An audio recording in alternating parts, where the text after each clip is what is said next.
नमस्ते। मैं प्रोफेसर राम शर्मा।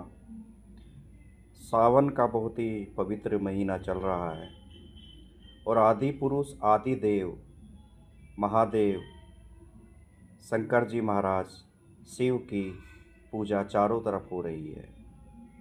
अगर हम शिव की कल्पना करें, शिव का मतलब होता है कल्याणकारी, और शिव के साथ पवित्र नदी गंगा भी जुड़ी हुई है,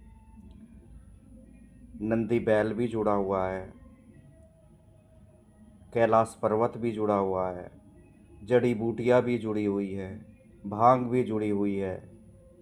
वो ऐसे आदि पुरुष हैं जिन्होंने हमें सिखाया कि नदियों का क्या महत्व है, गौ माता गंगा माता का क्या महत्व है, पर्वतों का क्या महत्व है। इनके बिना हमारा जीवन अधूरा है। आदिदेव महादेव कैलाश को त्रिनेत्रधारी भी कहा जाता है, यानी कुंडलिनी शक्ति के मास्टर। त्रिनेत्र जब खुलता है तो कहते हैं विध्वंस होता है, लेकिन कुंडलिनी जब ऊपर आती है तो पूरी शक्ति पूरी पावर से वो प्रकट होती है और व्यक्ति को सोचने पर विवश कर देती है। महादेव आदिदेव शिव को अनेक रूपों में पूजा गया है। शिवलिंग की पूजा बहुत ही प्राचीन है और प्रकृति से जुड़ने का इन्होंने संदेश दिया हमें कि किस तरह से नदियाँ पवित्र हैं, किस तरह से गौ माता गंगा माता, बैल, नंदी, जड़ी बूटियाँ, भांग, कैलाश पर्वत, चंद्रमा जुड़े हुए हैं आदिदेव से। और अगर देखा जाए तो भगवान की कॉन्सेप्ट ही भय से भूमि, गै से गगन, वा से वायु, न से नीर शब्द से हुई है। ये प्रकृति ही भगवान है।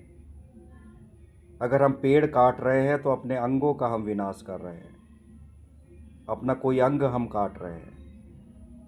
नदियों का हम अगर प्रदूषित कर रहे हैं तो हम अपने अंगों को प्रदूषित कर रहे हैं। पंचभूत से बना हुआ ये शरीर है। जो बाहर चीज़ें दिखाई दे रही हैं, उन्हीं चीज़ों से, पंचभूतों से हमारा शरीर निर्मित हुआ है।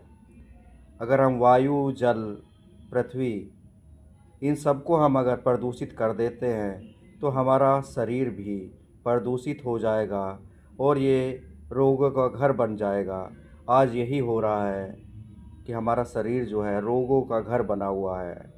हमारे विचार प्रदूषित हो गए हैं, हमारा स्वास्थ्य प्रभावित हो रहा है, हमें अच्छी प्रकार से नींद नहीं आ रही है, हम अच्छे विचार नहीं रख पा रहे हैं, हम खुल के हंस नहीं पा रहे हैं, अपनी बातों को शेयर नहीं कर पा रहे हैं। कहीं ना कहीं हम अंदर ही घुटते चले जा रहे हैं और ये घुटन और नेगेटिव थॉट्स हमें अनेक बीमारियों को की तरफ ले जा रही हैं, जैसे high blood pressure, sugar, kidney failure, liver failure, heart failure, मानसिक रोग। आइए प्रकृति की तरफ लौटें, आदिदेव महादेव से हम प्रेरणा लें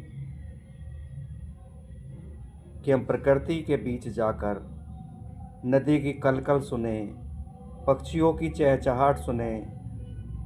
पक्षी भी हमारे जीवन का एक महत्वपूर्ण अंग है, जानवर भी। पेड़ पक्षियों में भी जीवन होता है, उसका संगीत सुनने का हम आनंद लें।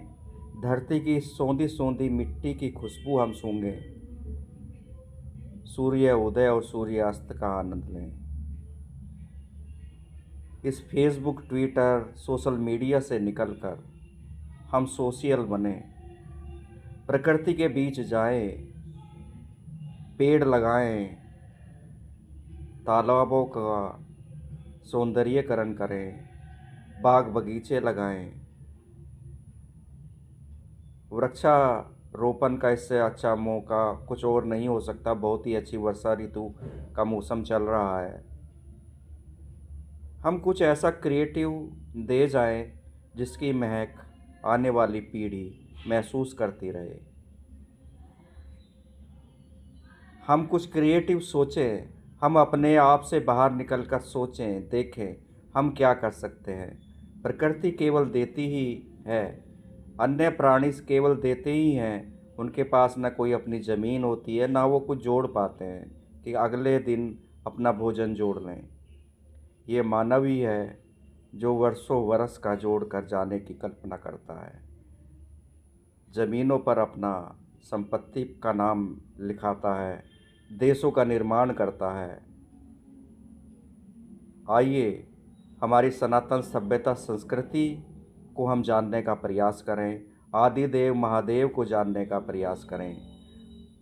उनके जो कर्म हैं, उनके जो विचार हैं, उनकी जो जीवन है, उससे हम कुछ सीख लें और कुछ ऐसा संदेश दें जो सभी के लिए अनुकरणीय हो।